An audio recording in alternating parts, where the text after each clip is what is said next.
masyadong gamitin yung GPO mo sa pagte-trade ng GGibs mo lang. Kasi hindi naman yan pwedeng magamit sa ibang client eh. Yun, marami rin nagtatanong, sir, paano po ako gusto kong matutong mag-trade ng GCash gamit, ng GGibs gamit yung GPO ko. Paano ko po siya magagamit? Ayan, hindi po pwede yun. Nagagamit lang po ang ating mga GGibs, ng GPO. Magagamit lang natin yung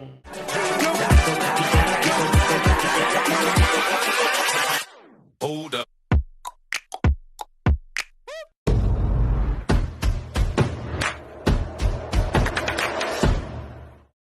And hello!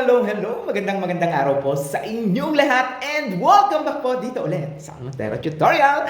Ayan, nandito na naman po tayo at ngayon lang po ulit tayo nakapagawa ng video dahil sobrang busy namin. Talagang nag-focus lang tayo ngayon sa YouTube Shorts kasi okay naman yung mga views kaya na-maintain natin yung kasi pag hindi natin na-maintain talaga namang gagawa ng video. So, eto, napakadami ko nang na-encounter na ganito. Ang dami naming clients na pumapasok na sinasabi, sir, paano po ba magpa-trade ng GGibs pero wala po akong GPO? Ano po yung gagawin ko? Ayan. Tulad po ng lagi kong sinasabi sa mga video, yung aming pagka-trade sa GGibs is a normal way of trading your GGibs to GCash. So, ang gagawin lang natin is magbabayad lang tayo ng pay bills. And through that bills, maaari nyo bayaran yung bills namin. Tapos, ang mangyayari is mapapalitan namin siya ng GCash with percentage. Ayan. So, hindi po ito libre. May bayad po ito. And meron po tayong kadalasan real time, meron tayong 1-day process, meron tayong 3 days, meron tayong 4 days, meron tayong 6 days. And syempre, mas matagal is mas mababa yung pin natin and mas mabilis, lalong-lalo na kapag real time,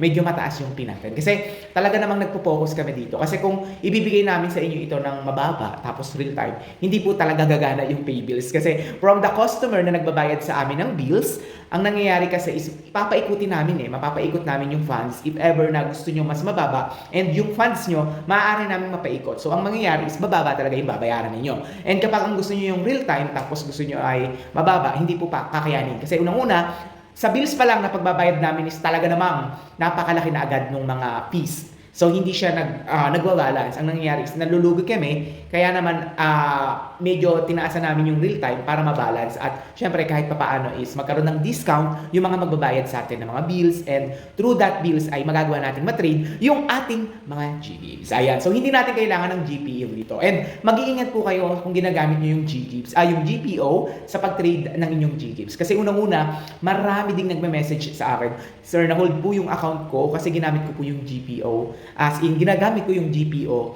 sa pag-trade lang ng GGibs. Actually, yung sinasabi nilang yon is hindi sila nagte-trade ng ibang client or ng customer na nagpapatrade ng GGibs to GCash. Ginagamit lang nila yung GPO nila para makuha nila yung mga GGibs nila. Which is, ang nangyayari kasi is now-hold yung funds. Tulad na siguro may mga tatlong nag-message sa akin kung papaano ko nga daw makukuha yung pera sa GPO or paano nila makukuha. Wala tayong magagawa pa ganyan. Kasi kung na-hold yung account nyo, siguro dahil may ginagawa tayong suspicious activities and that suspicious activities, sila yung magiging reason para ma-hold yung pera nyo. And syempre, ang tagal niyan, ang tagal ng proseso niyan. So kung mabilis man, swerte ka na. Kaya naman talaga namang hindi natin dapat ginagawang eto lang, kunyari, itong GPO ko, may GPO ako. Kunyari lang, may GPO ako. Tapos ginagamit ko lang siya sa GGibs ko.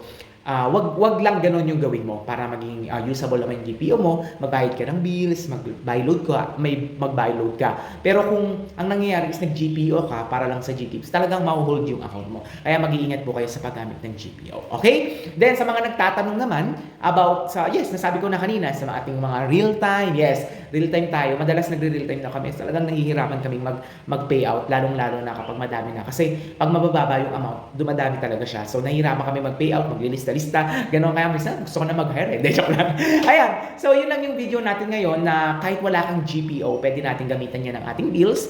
And wag mo masyadong gamitin yung GPO mo sa pagte-trade ng GGibs mo lang. Kasi hindi naman yan pwede magamit sa ibang client Yun, marami rin nagtatanong, sir, paano po ako gusto kong matutong mag-trade ng GCash ng GGibs gamit yung GPO ko. Paano ko po siya magagamit? Ayan, hindi po pwede yun. Nagagamit lang po ang ating mga GGibs, ng GPO.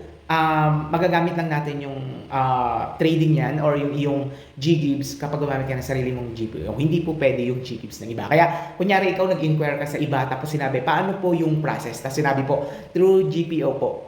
ibig sabihin nun, scam na yon. Tapos mag-iingat tayo sa mga too good to be true, yung 5% real type. Napakalabo po niyang mangyari. Sobrang mag-iingat po kayo, sinasabi ko sa inyo.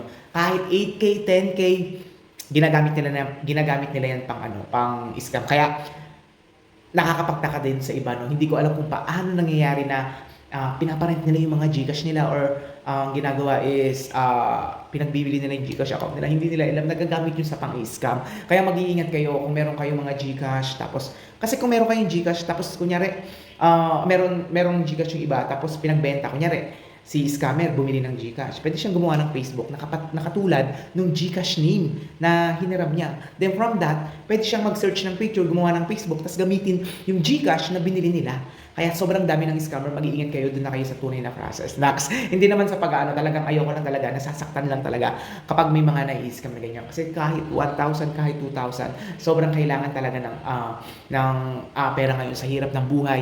Kailangan natin mag-ingat sa mga scammer. Okay? So sana naintindihan nyo itong video na to, and sana makatulong kahit paano. Okay? Hanggang dito na lang. Once again, I'm Aldrin Montero dito sa Almontero Tutorial. So meron tayong mga kwarta, reveals, credit card, GrabPay, G-Credit, G-Gives, and marami pang iba. Mag-inquire lang po kayo. Mukasa, pwede po. Salamat! Maraming salamat. Once again, I'm Aldrin Montero dito sa Almontero Tutorial. Bye-bye.